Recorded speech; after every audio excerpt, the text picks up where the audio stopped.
ప్రణాళికలు తీసుకున్నది. ఈ విధంగా ఏ విషయం వచ్చినా వాళ్ళకి ఇవ్వాల్సిన వాటా కోట ఇవ్వాల్సిందే, అదనంగా ఇంకొంత ఇవ్వాలి. ఎందుకంటే దశాబ్దాలుగా వాళ్ళకి అన్యాయం జరిగిందని చేకూరింది కాబట్టి వాటిని సరిదిద్దడానికి ప్రయత్నాలు చేయాలి అని చెప్పి ఈరోజు మన ప్రభుత్వం ముందుకు వెళ్తుంది.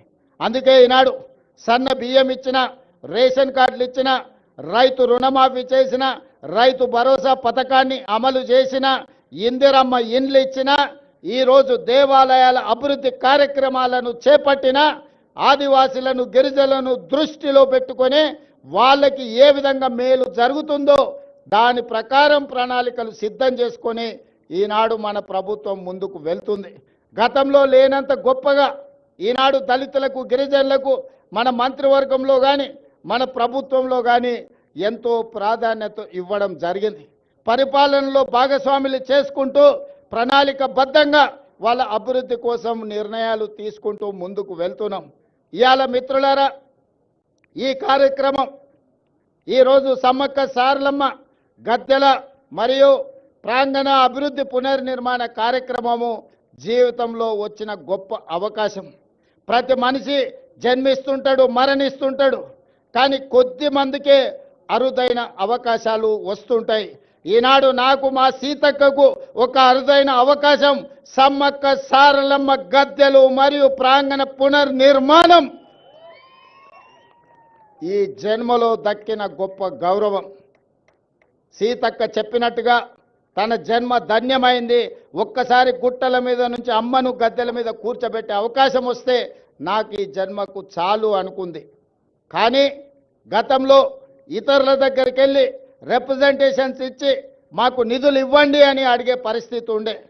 ఫిబ్రవరి 6, 2023 నాడు ఇదే ప్రాంతం నుంచి నేను చెప్పిన, రాబోయే రోజుల్లో ఇతరులను యాచించడం కాదు, సీతక్కనే సంతకం పెట్టి నిధులు మంజూరు చేస్తుంది, సీతక్క ప్రభుత్వంలో భాగస్వామి అవుతుంది అని ఆనాడు చెప్పడం జరిగింది. ఈనాడు చేసి చూపిస్తున్నాం. సమ్మక్క సారలమ్మ ఈ ప్రాంత అభివృద్ధి కోసం నిధులకు వెనక్కి అడుగు వేసే సమస్యనే లేదు. ప్రభుత్వానికి నిధుల సమస్య ఉండొచ్చు, అవసరమైతే ఇంకెక్కడైనా తగ్గిస్తాం, కానీ సమ్మక్క సారలమ్మ యొక్క అభివృద్ధి కోసం ఎన్ని కోట్ల రూపాయలైనా ప్రభుత్వం విడుదల చేస్తుంది, సరైన సమయంలో పూర్తి చేస్తుంది. నిర్మాణ కార్యక్రమం మాదై ఉండొచ్చు, కానీ గిరిజనుల యొక్క సాంప్రదాయాన్ని కాపాడుకునే బాధ్యత వాళ్ళదే. అందుకే ప్రభుత్వం ప్రణాళికలు రచించి ప్రభుత్వమే నిర్మించడం కాదు, ప్రణాళికల్లో ఆదివాసులను భాగస్వాములను చేసినాం. సాంప్రదాయాన్ని పరిరక్షించడంలో ఆదివాసీలను భాగస్వాములను చేసినాం. రేపు జరగబోయే పునర్నిర్మాణంలో కూడా ఆదివాసీలను భాగస్వాములను చేస్తున్నాం. అందులో ఉండే రీసెర్చ్ స్కాలర్స్ని, అదేవిధంగా సాంప్రదాయాన్ని కొనసాగిస్తున్న వాళ్ళ వారసులను అందరినీ కూడా ఇందులో భాగస్వాములను చేసినాం. మామూలుగా సిమెంట్ కట్టడాలు కడితే అత్యధికంగా 100 సంవత్సరాలు మాత్రమే ఉంటుంది. సిమెంటుతో కట్టిన ఏ కట్టడం దాని జీవన ప్రమాణము, జీవిత కాలము అత్యధికంగా 100 సంవత్సరాలు. కానీ రాతి కట్టడాలతో కడితే వందల వేల సంవత్సరాలు ఉంటుంది. దానికి ఉదాహరణే మీ ప్రాంతంలో ఉన్న రామప్ప దేవాలయం.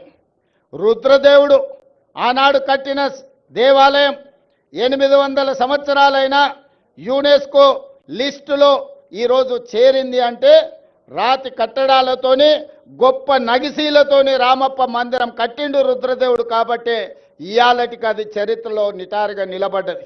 అందుకే అధికారులు సిమెంటుతో ప్రతిపాదనలు తెచ్చిన సిమెంటు కట్టడాలు వద్దు, రాతి కట్టడాలతోనే కట్టాలి.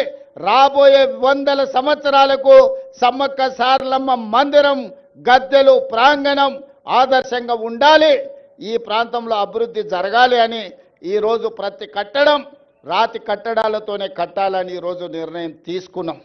అందుకే ఇదొక గొప్ప కార్యక్రమం, జీవితకాల అవకాశం. ఈ గొప్ప కార్యక్రమంలో మీరందరూ భాగస్వాములు కావాలి, మీ అందరి ఆశీర్వాదం కావాలి ప్రభుత్వానికి. మేము మిమ్మల్ని మనులు మాణిక్యాలు అడగడం లేదు. ప్రజల యొక్క ఆలోచన, ఆదివాసీ సోదరుల యొక్క కోరిక మేరకు ఈ ప్రభుత్వం ఈ ప్రణాళికను తీసుకొని వచ్చింది. 100 రోజుల్లో ఈ పనులన్నీ పూర్తి చెయ్యాలి అని ఈనాడు ప్రభుత్వం టార్గెట్ పెట్టుకొని పనిచేస్తుంది. జనవరి 28 నుంచి జనవరి 31 వరకు ఏదైతే ఈ సమ్మక్క సారలమ్మ జాతర జరగబోతుందో వివిధ ప్రాంతాల నుంచి వివిధ రాష్ట్రాల నుంచి ఈ